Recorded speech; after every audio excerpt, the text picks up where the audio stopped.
Bueno, nuestro grupo está conformado por Caolo, Federico Teixeira y Andrés Morocoima, y hablaremos sobre la familiarización con las compuertas lógicas digitales de circuitos integrados. Primeramente tenemos que todo circuito digital está integrado con una serie de elementos denominados compuertas lógicas, donde se puede decir que estas son el corazón de la electrónica digital. A través de la creación y práctica con circuitos básicos que implementan las compuertas NAND, AND, OR, XOR y los inversores, se busca crear una familiarización con estas y sus características, para así poder comprender cómo desarrollar circuitos más complejos implementando dichas compuertas. El objetivo general de esta práctica es familiarizarse con las compuertas lógicas digitales de un circuito integrado. Y en los objetivos específicos tenemos identificar las compuertas lógicas digitales básicas de un circuito integrado, reconociendo su tecnología, operación, diagrama de pines y conexionado. Comprobar la operación de las compuertas lógicas digitales básicas y finalmente comprender el efecto de retardo de propagación en los circuitos lógicos digitales. La lista de los equipos que se requieren para la realización de esta práctica están listados en el PDF adjunto. Se describe el procedimiento experimental que se realizará para llevar a cabo la práctica de laboratorio. Con la finalidad de realizar los experimentos, se utilizará como referencia el texto Diseño Digital Morris Mano, tercera edición. Los procedimientos experimentales se encuentran listados en el PDF adjunto. Ahora procederemos a ver las simulaciones para las 5 partes de la práctica. Parte A. Tabla de la verdad. Primero probamos con la compuerta lógica NAND y una lámpara indicadora que al iniciar la simulación dará como resultado la salida correspondiente a la combinación de dos entradas. Se prueban las combinaciones respectivas de unos y ceros para obtener la tabla de la verdad del circuito. A partir de los resultados obtenidos se compara con las tablas de la verdad reflejadas en la figura 2.5 indicadas en el texto. Se repite el procedimiento para cada compuerta.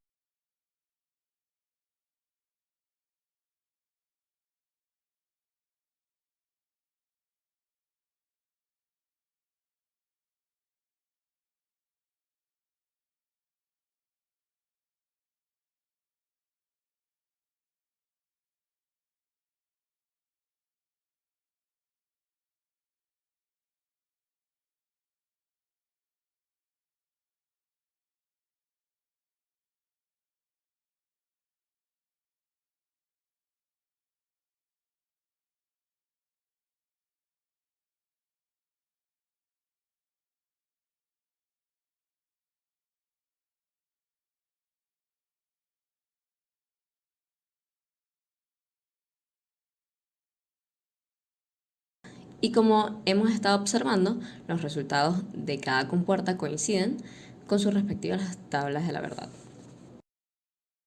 Parte B, forma de onda.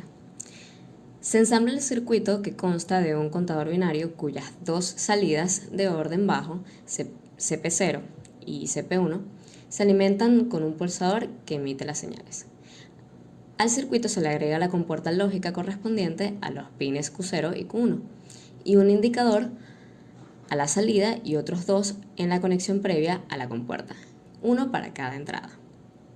En el caso del inversor que tiene una sola entrada, se utilizarán solo dos indicadores y se conectará únicamente a un pin Q0. Finalmente, se observa la gráfica obtenida con el osciloscopio para obtener la forma de onda y para hacer la comparación entrada y salida y obtener la porción no repetitiva. Se repite este mismo proceso con cada compuerta.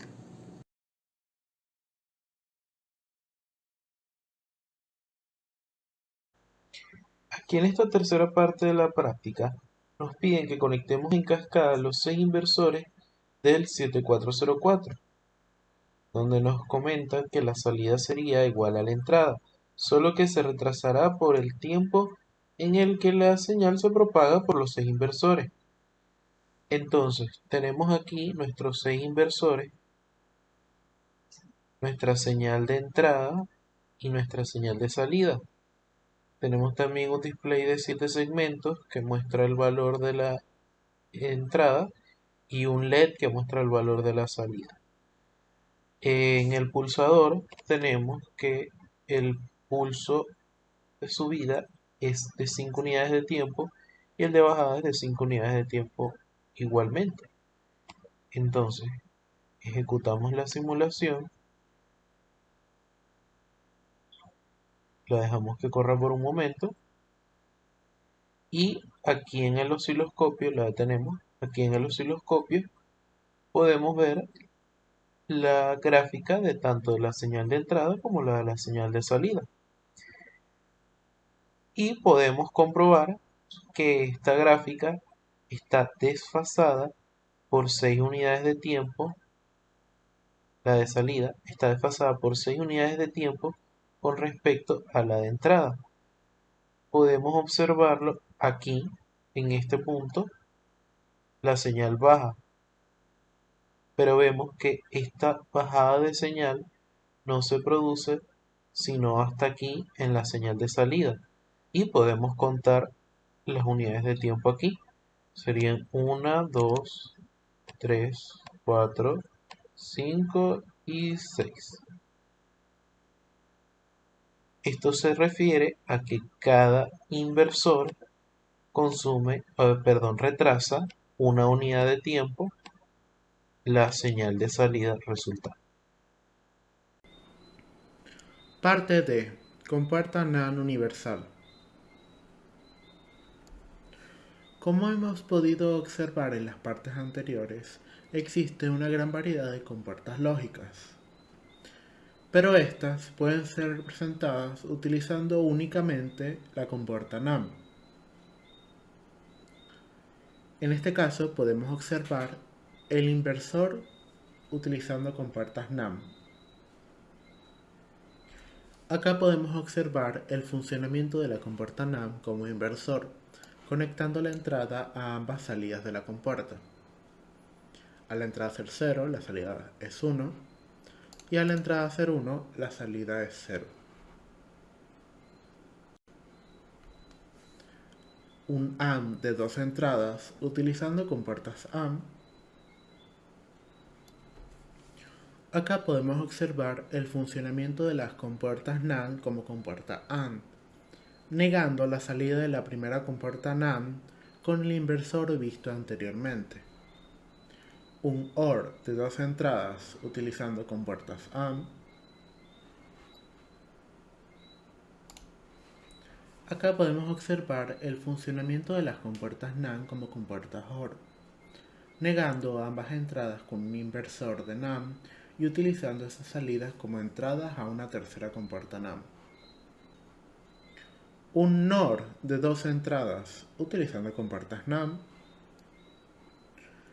Ahora podemos observar el funcionamiento de las compuertas NAND como compuertas NOR, utilizando el mismo principio que la compuerta OR, pero negando la salida de la tercera compuerta NAND. Un SOR o exclusivo, utilizando compuertas NAND.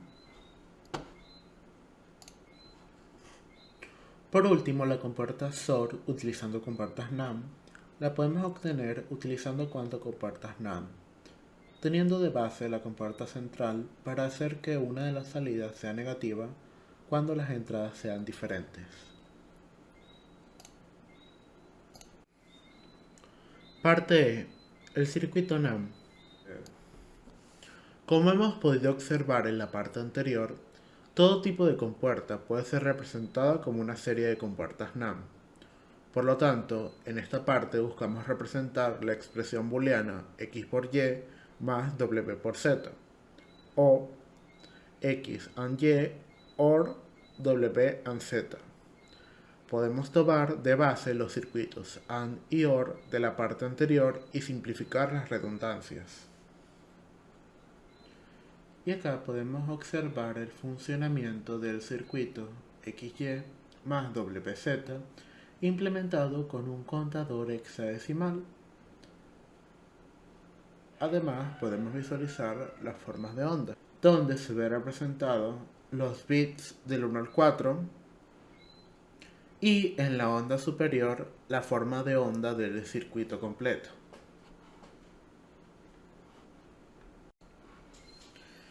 Y para finalizar con todo lo anterior mencionado, es importante mencionar que se debe entender el funcionamiento de las compuertas lógicas para así diseñar circuitos eficientes y simplificados que sirvan para seguir innovando y creando tecnología. Muchas gracias.